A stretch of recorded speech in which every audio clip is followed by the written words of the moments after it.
سب سے پہلے خطیب کے طور پر میں جناب Maulana Mufti Zaheer Sajid Husami Nadvi director Arsh educational academy Hyderabad سے پرخلوص درخواست کرتا ہوں کہ حضرت تشریف لائیں اور اپنے خطاب سے ہم سامعین کو نوازیں۔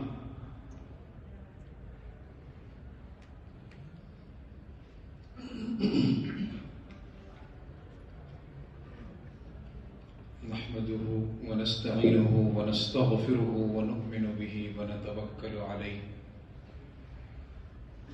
ونعوذ بالله من شرور أنفسنا ومن سيئات أعمالنا من يهده الله فلا مضل له ومن يضلله فلا هادي له ونشهد أن لا إله إلا الله وحده لا شريك له ونشهد أن سيدنا وسندنا ونبينا وإمامنا ومولانا محمدا عبده ورسوله أما بعد فأعوذ بالله من الشيطان الرجيم فإذا حكمتم بين الناس أن تحكموا بالعدل وقال تعالى وإذا حكمت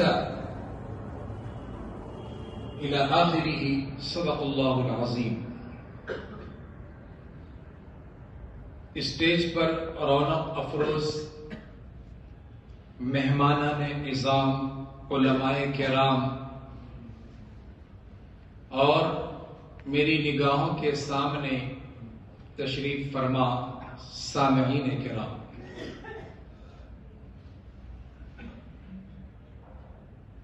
یہاں میرا پہلی مرتبہ آنا ہوا ہے اور 2-3 روز کے اندر یہاں کے لوگوں سے مل جل کر ان کے اخلاق و اطوار کو دیکھ کر بڑی خوشی ہوئی۔ ایسا لگا کہ میں اپنے حیدرآباد شہر میں ہوں، میں کہیں اور نہیں۔ دل قریب سے قریب تر ہوتا گیا اور مجھے ذرہ برابر بھی یہ محسوس نہیں ہوا کہ میں کسی دوسرے اسٹیٹ میں آیا ہوں۔ چہرے پر بشاشت و تازگی اور ان کے ملنے جلنے کا پیارا انداز، گفتگو کا نرالا انداز، یہ ساری چیزیں دیکھنے کا موقع ملا اور الحمدللہ دل مسرور ہوا، خوش ہوا اور آپ لوگوں نے دل کو خوش کر دیا۔ میں جب یہاں سے واپس جاؤں گا تو آپ تمام کے لیے دل سے دعا کرتا رہوں گا کہ اللہ تبارک و تعالیٰ آپ کو دونوں جہاں کی کامیابی سے سرفراز فرمائے اور ہمارے جو بڑے ہیں، بزرگ ہیں، اللہ تبارک و تعالیٰ ان کی عمر درازی عطا فرمائے۔ جو بڑے تاجر ہیں، تجارت کرنے والے ہیں، امور میں، کاموں میں لگے ہوئے ہیں، اللہ تبارک و تعالیٰ ان کو بھی روزمرہ بڑھتے ہوئے دن کے ساتھ اور گزرتی ہوئی راتوں کے ساتھ ترقیات عطا فرمائے۔ میرا جو موضوع ہے، میں جو موضوع لے کر آپ کے سامنے حاضر ہوا ہوں، وہ موضوع ہے دارالقضاء کا طریقہ کار، بالخصوص ہندوستان کے اندر۔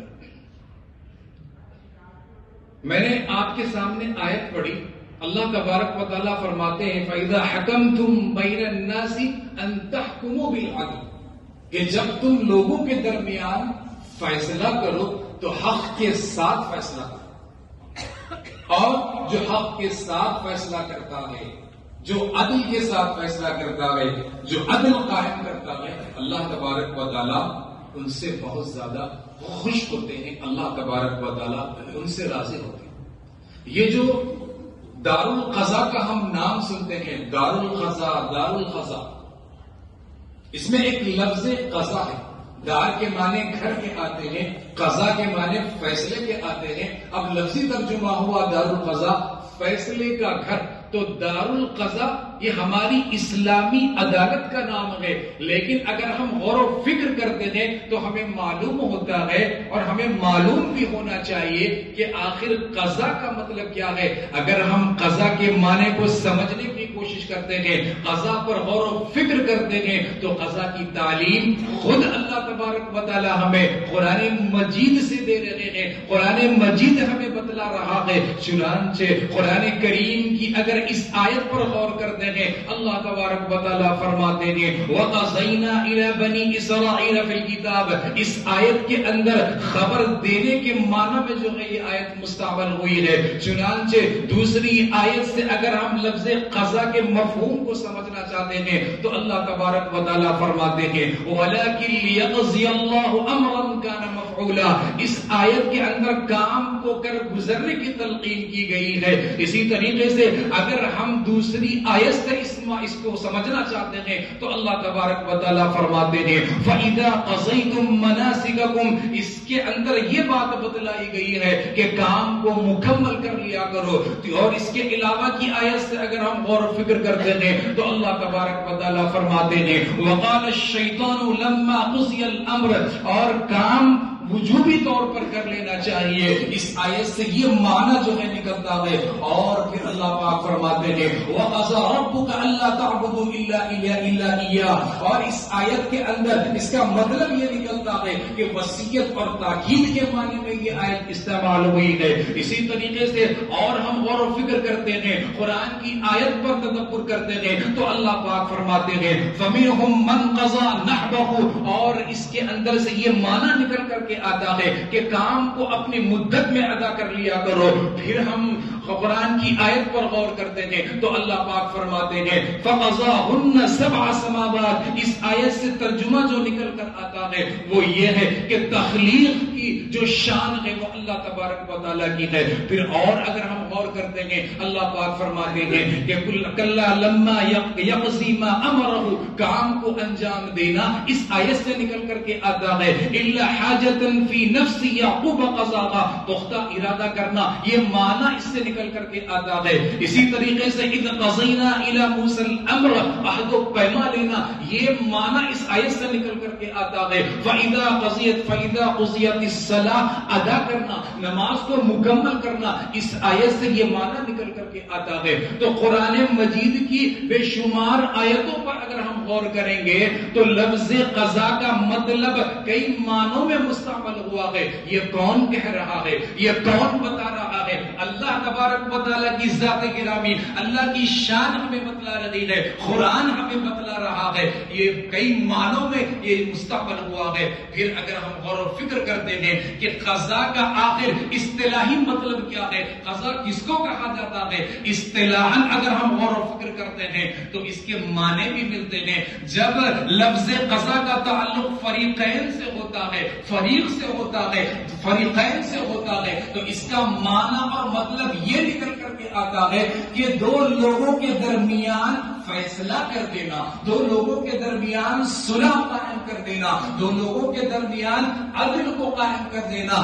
یہ مطلب سمجھ کر یہ مطلب نکلتا ہے. تو لفظ قضا کا تعلق جب بھی فریقین سے ہوگا تو اس کا مطلب یہ ہوگا کہ صلح کرا دی گئی اور اسی طریقے سے عدل قائم کر دیا گیا. اسی طریقے سے اور بھی اس کے معنی نکلتے ہیں. امام سرخسی رحمت اللہ علیہ فرماتے ہیں کہ القضاء هو الحكم بين الناس بالحق والحكم بما انزل الله تبارک و تعالی، کہ اللہ تبارک و تعالی کے بتائے ہوئے طریقے قانون کے مطابق لوگوں کے درمیان عدل کے ساتھ فیصلہ کر دینا یہ قضا کہلاتا ہے. قضا کہلاتا ہے. اسی طریقے سے اور اگر ہم غور و فکر کرتے ہیں، عربی عبارات کی طرف متوجہ ہوتے ہیں تو امام سرخسی رحمت اللہ علیہ فرماتے ہیں اعلم بان القضاء بالحق من اقوى الفرائض بعد الايمان بالله تبارك وتعالى وهو من اشرف العبادات. اس کا مطلب یہ ہے کہ یہ ایسی چیز ہے، قضا فرائض میں بہترین چیز ہے اور پھر یہ ایسی چیز ہے جو ایمان کے بعد آتی ہے اور عبادات میں سب سے بہتر ہے، سب سے اشرف ہے. یہ قضا کا مختصراً جو ہے تعارف ہوا ہے. اگر ہم قضا پر غور کرتے ہیں تو معلوم ہوتا ہے یہ قضا آج قائم نہیں ہوا ہے. اللہ تبارک و تعالیٰ نے قرآن مجید کو نبی اکرم صلی اللہ علیہ وسلم کے قلب مبارک پر نازل فرمایا. پورا قرآن آپ کے سینے میں محفوظ ہوا. چنانچہ نبی اکرم صلی اللہ علیہ وسلم سے زیادہ عمل پیرا ہونے والی شخصیت قرآن پر کوئی اور نہیں ہو سکتی ہے. آپ نے اس کو پڑھا، سمجھایا، قضا کا معنی اور مفہوم سمجھایا. یہی نہیں بلکہ عملی زندگی میں بھی اس کو پیش کیا. اور خود نبی اکرم صلی اللہ علیہ وسلم منصب قضا پر فائز ہوئے تو بڑے بڑے فیصلے آپ کرنے لگے، لوگوں کو آپ قریب کرنے لگے، لوگوں کو آپ سمجھانے لگے. ان کے درمیان جب عدل قائم نہیں ہوتا تھا، نبی اکرم صلی اللہ علیہ وسلم خود فیصلہ فرماتے تھے. چنانچہ آپ کی محنت بڑھتی گئی، اتنی محنت بڑھی کہ صحابہ بھی قاضی بننے لگے، صحابہ بھی عالم بننے لگے، صحابہ بھی مفتی بننے لگے. بڑے بڑے کبار صحابہ جن کو دنیا آج یاد کرتی ہے، جن کے علوم کا ڈنکا اس وقت بھی بجتا تھا، آج بھی بج رہا ہے، جو عالم ربانی کہلاتے تھے، کنز العلماء کہلاتے تھے، جن کے اندر اللہ تبارک و تعالیٰ نے صلاحیتوں کو کوٹ کر بھر دیا تھا. دور نبوی کی اگر ہم بات کرتے ہیں، عہد رسالت کی اگر ہم بات کرتے ہیں، تو خود بذات خود نبی اکرم صلی اللہ علیہ وسلم نے حضرت علی کو قاضی مقرر فرمایا، حضرت معاویہ رضی اللہ تعالی عنہ کو قاضی مقرر فرمایا، حضرت عتاب بن اسید رضی اللہ تعالی عنہ کو قاضی مقرر فرمایا، حضرت ابو موسیٰ اشعری رضی اللہ تعالی عنہ کو قاضی مقرر فرمایا. یہ ایسے ویسے قاضی نہیں ہیں، بلکہ دور نبوی کے قاضی ہیں، عہد رسالت میں قاضی کے فرائض انجام دے رہے ہیں. یہ اتنے بڑے صحابی ہیں، یہ کبار صحابہ میں ان کا شمار ہوتا ہے. چلیے نبی اکرم صلی اللہ علیہ وسلم کے بعد جو دور شروع ہوتا ہے، حضرت ابو بکر رضی اللہ تعالیٰ عنہ کا دور شروع ہوتا ہے. چنانچہ جب حضرت ابو بکر رضی اللہ تعالیٰ عنہ کا دور شروع ہوتا ہے تو وہاں پر بھی حضرت ابو بکر رضی اللہ تعالیٰ عنہ نے اس منصب کو سنبھالا. پھر اس کے بعد عمر فاروق رضی اللہ تعالیٰ عنہ سامنے آتے ہیں اور کہتے ہیں کہ میں قاضی بنتا ہوں، اپنے آپ کو وہ پیش کرتے ہیں. چنانچہ ابو بکر صدیق رضی اللہ تعالیٰ عنہ عمر فاروق رضی اللہ تعالیٰ عنہ کو قاضی مقرر کرتے تھے. پھر کیا تھا، دنیا بدل جاتی ہے اور قاضی کی دنیا بدل جاتی ہے، قضات کی دنیا بدل جاتی ہے اور پھر تمام معاملے بدل جاتے ہیں. ایسا نظام قائم کیا، محکمہ کو اتنا مضبوط کیا کہ عمر فاروق رضی اللہ تعالی عنہ نے اتنے بڑے رقبے پر آپ نے جو ہے فیصلے کیے گئے، نظام چلایا ہے. یہ جو ہندوستان ہے، اس سے بڑے جو ہے اور بھی کئی ملک ہو سکتے تھے اور تھے اس وقت، جس پر عمر فاروق رضی اللہ تعالیٰ عنہ نے اپنی حاکمیت کو ثابت کیا ہے. اور حضرت عمر فاروق رضی اللہ تعالیٰ عنہ کی اگر ہم بات کرتے ہیں تو آپ کی شاخ سے جو نکل کر قاضی آتے ہیں وہ بھی جو ہے ہونہار تھے، عالم تھے اور علم ان کے اندر جو ہے کوٹ کر بھرا تھا. چلیے میں نام گناتا ہوں. حضرت زید بن ثابت رضی اللہ تعالی عنہ دور فاروقی کے قاضی ہیں. اسی طریقے سے حضرت کعب بن سور ازدی یہ دور فاروقی کے قاضی ہیں. حضرت عبداللہ ابن مسعود رضی اللہ تعالی عنہ دور فاروقی کے قاضی ہیں.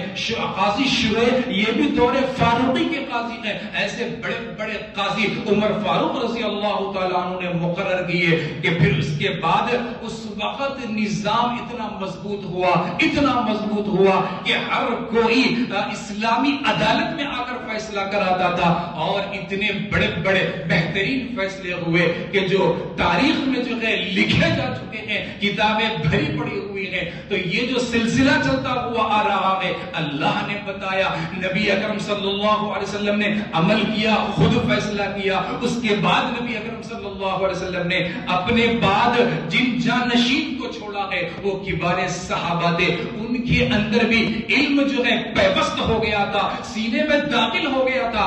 آخر وہ کس کے پروردہ تھے؟ نبی اکرم صلی اللہ علیہ وسلم کے سائے میں وہ پلے بڑھے. حضرت معاذ ابن جبل رضی اللہ تعالیٰ عنہ کی اگر آپ مثال لے لیں، جب ان کو یمن کا قاضی مقرر کیا جا رہا تھا، تھوڑی سی تاریخ میں پتہ پتہ تعالیٰ چلوں کہ حضرت معاذ ابن جبل رضی اللہ تعالیٰ عنہ 18 سال کی عمر میں مشرف باسلام ہوتے ہیں، نبی اکرم صلی اللہ علیہ وسلم کی خدمت میں پھر حاضر ہوتے ہیں، پروان چڑھتے ہیں، علم جو ہے بڑھتا جاتا ہے، اٹھتے بیٹھتے ہیں ان کے ساتھ، نبی اکرم صلی اللہ علیہ وسلم کے ساتھ اٹھنا بیٹھنا ہوتا ہے، علم بڑھتا جا رہا ہے، علم داخل ہوتا جا رہا ہے۔ یہ کون تھے؟ حضرت معاذ ابن جبل رضی اللہ تعالیٰ عنہ۔ چنانچہ جب یمن کا قاضی مقرر کیا گیا تو اس وقت نبی اکرم صلی اللہ علیہ وسلم نے ان کا امتحان لیا، پوچھا کہ تم جا رہے ہو کیسے فیصلہ کرو گے؟ تو حضرت معاذ ابن جبل رضی اللہ تعالیٰ عنہ نے کہا، فرمایا کہ یا رسول اللہ میں کتاب اللہ کے مطابق فیصلہ کروں گا۔ پھر اس کے بعد پوچھا اگر کوئی مسئلہ اس میں نہ ملے تو کیسے فیصلہ کرو گے؟ سنت رسول اللہ کے مطابق فیصلہ کروں گا، اس میں بھی نہ ملے تو کیسے فیصلہ کرو گے؟ حضرت معاذ ابن جبل رضی اللہ تعالیٰ عنہ فرماتے ہیں کہ پھر میں اجتہاد کروں گا، یعنی قیاس کے مطابق جو ہے فیصلہ کروں گا۔ ایک چھوٹی مثال اور دیتا ہوں، عمر فاروق رضی اللہ تعالیٰ عنہ کا دور چل رہا ہے، چنانچہ شکایت آتی ہے کہ ایک نوجوان کو قاضی مقرر کر دیا گیا ہے، نوجوان کیسے فیصلہ کر سکتا ہے؟ چنانچہ آپ کو بلایا گیا، نوجوان قاضی کو بلایا گیا، حضرت عمر فاروق رضی اللہ تعالیٰ عنہ کا امتحان لیتے ہیں، ان سے پوچھتے ہیں کہ اچھا بتاؤ تو صحیح، تمہارے متعلق بہت ساری شکایتیں آ رہی ہیں، تم کیسے فیصلہ کرتے ہو؟ تو وہ نوجوان کہتا ہے میں کتاب اللہ کے مطابق فیصلہ کرتا ہوں۔ پھر عمر فاروق رضی اللہ تعالیٰ عنہ پوچھتے ہیں اگر اس میں کوئی مسئلہ نہیں ملتا ہے تو تم کیسے فیصلہ کرتے ہو؟ تو وہ نوجوان کہتا ہے کہ میں جو ہے سنت رسول اللہ صلی اللہ علیہ وسلم کے مطابق فیصلہ کرتا ہوں۔ پھر حضرت عمر فاروق رضی اللہ تعالیٰ عنہ نے پوچھا کہ یہ دونوں میں اگر کوئی مسئلہ نہ ملے تو کیسے فیصلہ کرتے ہو؟ تو وہ نوجوان کہتا ہے میں ابو بکر رضی اللہ تعالیٰ عنہ کی سیرت کے مطابق فیصلہ کرتا ہوں، ان کی روشنی میں فیصلہ کرتا ہوں۔ اس کے بعد عمر فاروق رضی اللہ تعالیٰ عنہ نے کہا انت قاضیھا، کہ تم ہی قاضی رہو گے، اے انی لا اعزلک، میں تمہیں معزول نہیں کروں گا، میں تمہیں بالکل بھی معزول نہیں کروں گا، تم ہی جو ہے قاضی رہو گے۔ ایسے بے شمار مثالیں کتابوں کے اندر موجود ہے۔ تو یہ جو تاریخ ہے یہ اللہ تبارک و تعالیٰ نے شروع کی ہے اور نبی اکرم صلی اللہ علیہ وسلم کے ذریعے ہم تک پہنچی ہے، اور آج الحمدللہ وہیں سے سیکھتے سیکھتے آج ہمارا ہندوستان جو ہے اتنا بڑا ہے کہ اس ہندوستان کے اندر تقریباً اسٹیٹ میں دارالقضا قائم ہے، اور بڑے بڑے مفتیان کرام، قاضیان کرام وہاں بیٹھ کر فیصلے کرتے ہیں، اور اللہ تبارک و تعالیٰ نے ہماری ہندوستان کی سرزمین میں ایسے بڑے بڑے پائے کے عالم پیدا کیے جو بیک وقت محدث بھی تھے، فقیہ بھی تھے اور مفسر بھی تھے، بڑے بڑے عالموں کو پیدا کیا، اور پھر اس کا نتیجہ یہ نکلا کہ آج ہم اور آپ سامنے ہیں، اور الحمدللہ اس جلسے کو اپنی آنکھوں سے دیکھ رہے ہیں کہ یہ جلسہ کس نوعیت کا ہے، کس وجہ سے قائم کیا گیا ہے۔ تو دارالقضا اور قضا کے اوپر جو چیزیں ہیں اس کو ہم سمجھنے کی کوشش کریں۔ پورے ہندوستان میں دارالقضا کا جال بچھانا ہے، بڑے نازک ترین دور سے ہم گزر رہے ہیں، کہیں ایسا نہ ہو کہ ہم نے اگر اس کو بچانے کی کوشش نہیں کی، ہم نے اگر اس کی حفاظت نہیں کی تو پھر مسلمانوں کے متعلق کوئی بھی فیصلہ کرنے والا نہیں ملے گا۔ ہمیں بچانا ہے، اس کو اسی وقت بچایا جا سکتا ہے جب اس کے جال کو پورے ہندوستان میں ملکی سطح پر، غیر ملکی سطح پر اس کو ہم عروج دیں، اس کو بڑھائیں، تبھی یہ پلپے گا، بڑھے گا اور پلے گا اور آگے بڑھے گا۔ تو اس کی حفاظت ہمیں کرنی ہے، اسی نوعیت سے اور اسی وجہ سے آج الحمدللہ شہر احمد آباد کے اندر آنا ہوا ہے، اسی فکر کے ساتھ آنا ہوا ہے۔ اگر ہم اس کو آگے بڑھائیں گے اس کے بڑے نتائج ہیں، بہت زیادہ اور بڑے بڑے فائدے ہیں۔ اگر ہم اس کو جگہ بہ جگہ قائم کرنے لگیں تو ہمارا مسلمان بھائی، ہمارا اسلامی بھائی در در نہیں بھٹکے گا، غیروں کے پاس جا کر وہ فیصلہ نہیں کرائے آئے گا جب اس کو محسوس ہوگا، معلوم ہوگا کہ ہم اپنا فیصلہ اپنے قاضی کے پاس کرائیں گے، عالم دین کے پاس کرائیں گے، مفتی کے پاس کرائیں گے، جبکہ اس کو پڑھایا جائے تبھی سب کی آنکھیں کھل سکتی ہے۔ تو اسی وجہ سے یہ جلسہ جو ہے ہو رہا ہے، وقت جو ہے مختصر ہے، میں زیادہ تفصیل سے نہیں بتا سکتا، بس آخر میں یہ دعا کرتا ہوں کہ اللہ تبارک و تعالی ہم سب کو اس پر عمل کرنے کی توفیق عطا فرمائے اور اسلامی اعتبار سے بھی ہمیں آگے بڑھنے کی توفیق عطا فرمائے۔ وآخر دعوانا ان الحمدللہ رب العالمین۔ ماشاءاللہ،